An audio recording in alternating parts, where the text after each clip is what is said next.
जय श्री राम दोस्तों। तो आज बात करते हैं महाभारत के वंश की। कौन सा वंश था, कहाँ से शुरू हुआ, कहाँ पे ख़त्म हुआ।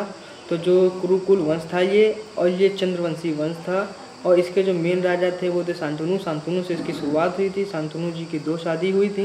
एक हुई थी माता गंगा से, एक हुई थी सत्यवती जी से। तो गंगा जी से जो पुत्र हुए थे वो थे भीष्म पितामह, और जो सत्यवती जी से पुत्र हुए थे चित्रगंधा और विचित्रवीर। चित्रगंधा बड़े थे और विचित्रवीर छोटे थे।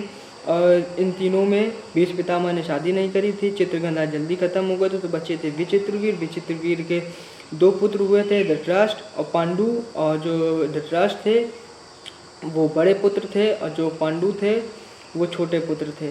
और धृतराष्ट्र जो थे वो दृष्टिहीन थे, मतलब कि अंधे थे। और जो पांडु थे वो अल्पायु हुए थे।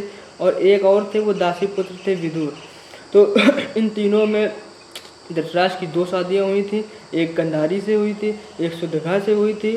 और जो पांडु जो थे उनकी जो शादी हुई थी, एक हुई थी कुंती से, एक हुई थी माद्री से हैं। और गांधारी जो थी उनके 100 पुत्र थे और एक पुत्री थी हैं। 100 पुत्र थे जो दुशासन और ये सब, दुर्योधन, और एक पुत्री थी दुशाला जो पुत्री थी। तो 101 इधर हो गए। और एक पुत्र था युयुत्सु जो पुत्र था वो धृतराष्ट्र की दूसरी मतलब उपपत्नी दासी से हुआ था, युयुत्सु। और युयुत्सु जो एक ऐसा शख्स था जो पूरे कुरु वंश में जो सिर्फ पांडवों की तरफ से लड़ा था, जबकि था इनकी तरफ, लड़ा उनकी तरफ से था। और जो पांडु थे उनकी दो शादी हुई थी, कुंती और मौद्री से।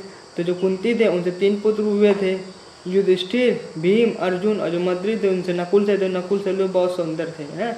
और यहीं तक तो था। और उसके बाद फिर जो अर्जुन की शादी हुई थी सुभद्रा से, उससे पैदा हुए थे अभिमन्यु। अभिमन्यु तक पूरी महाभारत में दिखाया गया है। ये आखिरी वंश था अभिमन्यु। उसके बाद फिर महाभारत खत्म हो गई थी। जय श्री राम।